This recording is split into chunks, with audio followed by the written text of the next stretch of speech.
So that, in fact, it was a TDS. So, and to explain to the viewers what we're talking about here, Carl, again, a reported All right, now they're tornado, seeing tornadoes or someone who may have seen it that's not a trained spotter is a lot down different than in you see something the on the radar that is a area the drop-off Gordon's in the coming in. correlation coefficient. In other words, the tornado debris signature.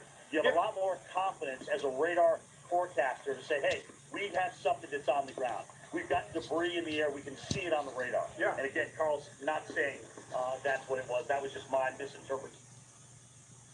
They keep losing him. Coming down horizontal out here. Again, guys, our changes here in Pascagoula. We've watched the worst of the band come through, but it's still raining heavily. Don't get me wrong, and the winds are occasionally gusty. This time they're just kind of waffling a little bit out of the north. So they're trying to change around a little bit, certainly as the circulation center begins to come to our north. All right, was going to try and go to Mike Seidel, but communications, after you get soaked like that for as long as you did, sometimes are difficult. So let's go back to Dr. Rick Knapp in the studio. Dr. Knapp. Okay, Jim, so what I'm going to try to do here is summarize what some of the changes are to the watches and the warnings from the Hurricane Center and the Weather Service forecast offices as of this 10 p.m. Central Time advisory. Again, to reiterate, the center of circulation of Tropical Storm Gordon making landfall just to the west of the state line between Alabama and Mississippi, so just east of Jim, just east of Pascagoula and west of Mobile. Winds at 70 miles an hour, so that there was a NOAA hurricane hunter out there for the last several hours zipping back and forth right off the coastline, and that combined with Doppler radar velocities support the maximum sustained winds being set at 70 miles per hour. But Jim, the good news is watches and warnings are coming down, and there's no more watches and warnings at all west of Mississippi, and the storm surge warning west of Biloxi have been discontinued, Jim. And you know what? And to the credit, certainly the Hurricane Center, we were watching this thing, and now that it's come ashore, you can drop that. So people can certainly feel a little bit better. But let's see what these rain bands do. We're not done. I want to make sure everybody inland knows that we're still going to deal with this. And it's going to be a very heavy rain producer. And the wind energy associated with these bands certainly can cause some power outage. We had that already. All right, let's go down to Dauphin. Mike Seidel, let's go back to sunset, so about 3 hours plus ago. Describe what you were in then and how that has changed to what you are in now.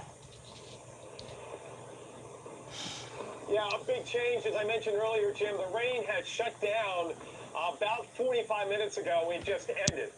We haven't had a drop since. The other big change is the wind direction. It's veered around. It was east-northeast as we got hammered for 3 hours plus with just tropical downpours.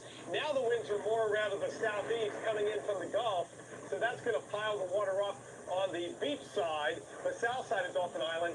The other thing that's changed is, I don't know if you can see, but we're getting sandblasted out here. Looks like almost like a blizzard in Fargo in January. It's about 75 degrees warmer. But that is very noticeable because before the wind was coming across the land east-northeast, not picking up the sand. Now it's picking up the sand. Also the fact that it's not raining, so the sand is not getting wet down by the rainfall. But the winds are still unrelenting. Just last check at the Seaman Station a few miles to my east, 58 miles an hour sustained, and a gust to 64 miles an hour. Now I think you can see the sand and how it's just blowing inland from the beach back towards Bienville Boulevard. This is what happened last year with Nathan when it dumped upwards of 8 feet of sand on the west end of the island. That's the very narrow part of Dauphin Island. Don't think we're going to have that kind of issue this time. It's a different animal. The Hurricane Nate, I should say, went in farther to our west over around Biloxi. This one came in just to our west. And now we're in the break from the rainfall, but we're not going to get a break from these winds for quite a while here on Dauphin Island, Jim. But at least the rainfall's backed off. All right, guys, this is the last report. It's 11:06. I will check it tomorrow. Inland areas where they're going to get the heavy rain and the winds, maybe not quite this strong, but you got more trees and more issues back in.